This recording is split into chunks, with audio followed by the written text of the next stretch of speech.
Michigan beats Alabama in overtime, 27-20. And I know y'all remember me saying that Alabama was going to win it all. I really thought that Alabama was the best team in the country after beating Georgia the way that they did, and after going and beating that number one team in the Georgia Bulldogs in Atlanta in the SEC championship. We know the Dogs were undefeated, and everything Alabama had to do to get that game in their grasp and ultimately go on and be in the college football playoffs. We remember the controversial selection. That was about the last time I did a show. But now, Big Blue, go Blue, anybody but Bama goes into this game in the CFP semifinal. First bowl win for Michigan against a top four team. Harbaugh's on top of the world. McCarthy, Corum, Roman Wilson, they are all feeling themselves as they are now in the national championship. And you look at this game starting off, it felt like Alabama was really going to be in the driver's seat. J.J. McCarthy got bailed out by an out-of-bounds defender who picked him off on the first play of the game. Of course, they ran the replay back and they saw that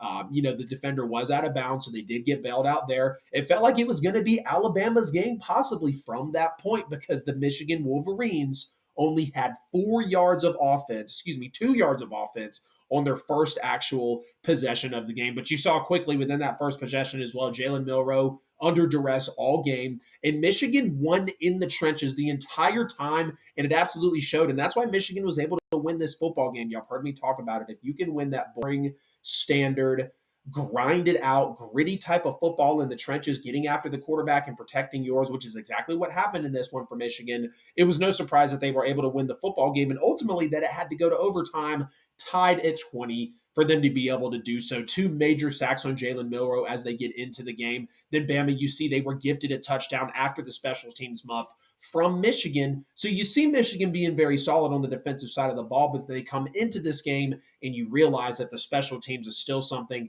that they've got to clean up. And I was impressed with the way Michigan came out in this game as well, getting after Jalen Milroe, the 2 major sacks, forcing Alabama into a 4th and 25, really set the tone in this game. Michigan's linemen finished the game with 20 tackles, 8 tackles for loss, 6 sacks. They had 5 sacks alone just in the first half. Darby, Fred, good to see you guys in the chat. Thank y'all for sticking with me in our small hiatus as we get into 2024. J.J. McCarthy, though, threw 3 touchdown passes in this game, and this Michigan offense really rallied from being down 20-13 with 4.5 minutes to go, scoring 14 unanswered points, and the win in overtime. Blake Corum is getting all the talk. We know how much he means to Michigan, and of course, he'll probably be heading to the NFL draft as a pretty solid running back. Of course, we see Roman Wilson as well making plays in this game.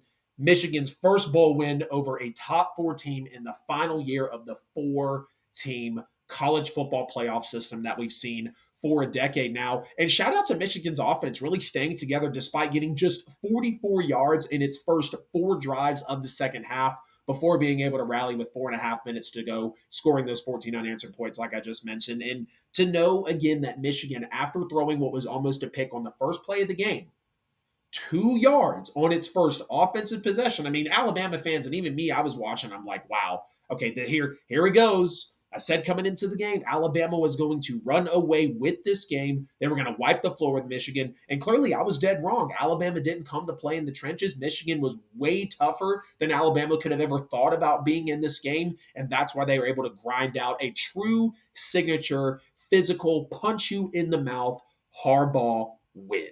And we've seen Michigan in the last couple of years as well go down 14-0 early on to UGA and then to TCU in the past 2 years, 7-0. Before you know it, at the end of the first quarter, it's 14-0, and it's just not looking good for the Wolverines. And even after Alabama's first touchdown, Michigan's defense really, really stepped up. Again, 5 first-half sacks in this game, forcing 3 straight 3-and-outs, and they only allowed 4 yards on 12 plays for the ensuing plays after Alabama scores the touchdown with the muff punt from Michigan. Jace McClellan runs it in on the scamper, and Michigan never had a chance of touching him. But to know that Michigan did melt on special teams, and usually when you melt on special teams, which is a pretty simple, I know not everybody plays special teams, but you're supposed to have that down pat. Field your kicks, have your punts, make it work well, get good coverage on the back end so you can make it harder on the offense. Knowing that they muffed one to recover it at the 1, and then muffed one earlier in the game to where Alabama walked in on the rushing touchdown with Jace McClellan, but they stayed true in the trenches. They fought through an offense that was really, really struggling in this game against Alabama, and they won it on the ground and in the trenches, smash mouth type of play in overtime in this win. I want to talk about the final play of the game because I was actually kind of dumbfounded on it until I went back and watched Nick Saban's explanation on it. And even then, when you look at how Alabama had been playing all game, Jalen Milroe wasn't, scaring anybody with his arm. He hasn't really done that all year. Can he throw the deep ball? Yeah. Can he have magical throws like he did against some throws against Georgia and the throw against Auburn in the Iron Bowl? Yeah, absolutely. But Michigan was probably the hardest game, and maybe kind of rightfully so, or not even rightfully so, but kind of a duh moment. You're in the college football playoffs. You're playing the number one team in the nation in Michigan. Michigan's defense was not allowing Jalen Milroe to necessarily be special. Now, yes, did he have some runs where he got loose a little bit and Jace McClellan was doing great? Yeah. But Alabama was not dicing up anybody with their armor in the pass game in this game. So Nick Saban clearly did not trust Jalen Milroe.